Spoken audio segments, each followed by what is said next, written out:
What's up YouTube? Cosmo here with another tutorial. Today we'll be looking at my new song, The Come Up, I did with Jilly. Let's hear a little bit of that.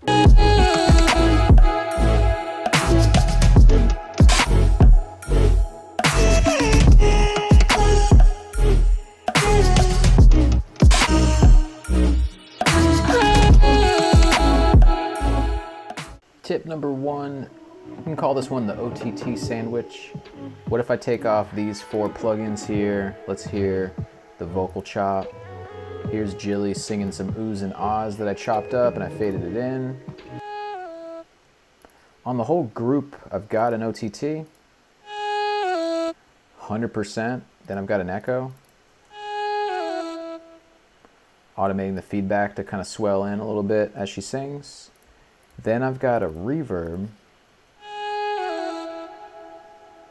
20% wet, 4 seconds. Then I've got another OTT. When I say the OTT sandwich, I mean that there's a reverb in the middle, basically. So get the sound really loud with OTT, put some reverb. I happen to also put delay here. Then you get the other OTT, and that final OTT is gonna grip the reverb and really bring out the reverb a lot. You can see I then sidechained it after I did that. Tip number 2 is to flip your sidechain gate. Let's see what that means. So I've got this exponential groove I've extracted here. Check out Mr. Bill's tutorial on exponential grooves. Once you've got that, I'm triggering a kick just like a ghost kick. This is gonna hit a number of gates though. So I'm gonna put the gate on my melodic content to help create this groove. So if we look at this guitar, let's hear it without the gate. Let's hear it with the drums as well.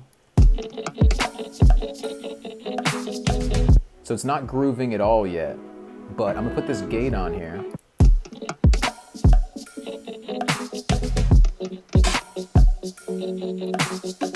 I've edited the exponential groove a bit to fit my track like I want it. It's now going to be gating the guitar to make it sound like the guitar player is playing to the drums a bit more.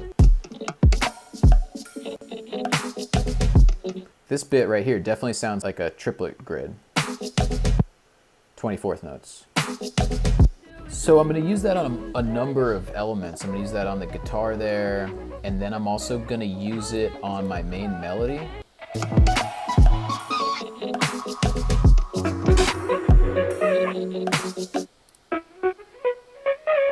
So again, here's a melody which is just not really grooving with my track at all. But again, I'm putting that same gate on there. And it sounds like I'm kind of chopping it up according to the track. You can see I've flattened this stuff. Sometimes it's good to flatten it and kind of clean up some of the mistakes. Sometimes it's not perfect, so you flatten it, then you kind of can take a look at what's really happening. Finally, I encourage you to hit the flip button. So if you look at this pre-chorus here, I've got a sustain sound.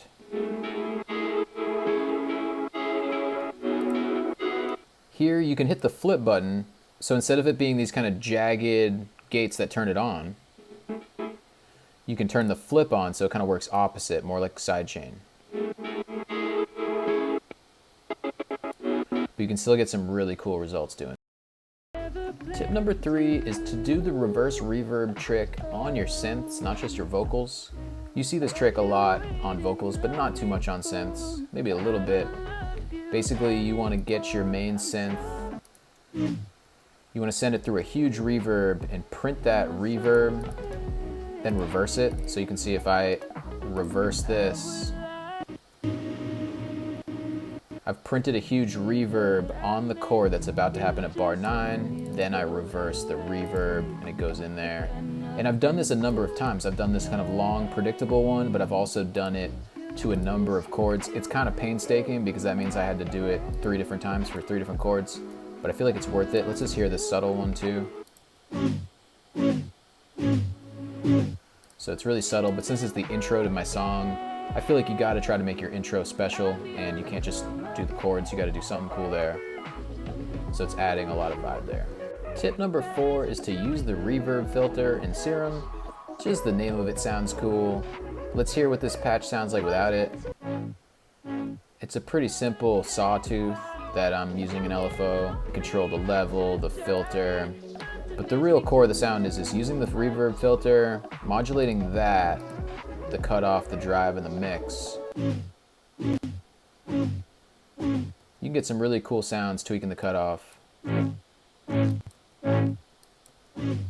Don't forget to play around with these ones too sometimes.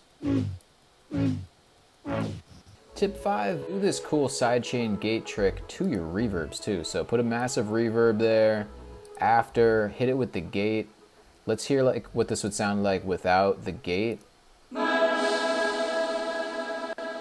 Way too big for a drop, throw the gate on there. This is now gonna gate the reverb with all those other elements that I showed you gating earlier. Let's hear that.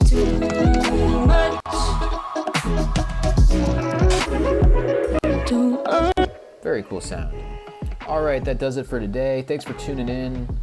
Make sure to hit subscribe on YouTube. I'll put a link to the song in the description. If you want more frequent tutorials, follow me on Instagram. Peace out, y'all.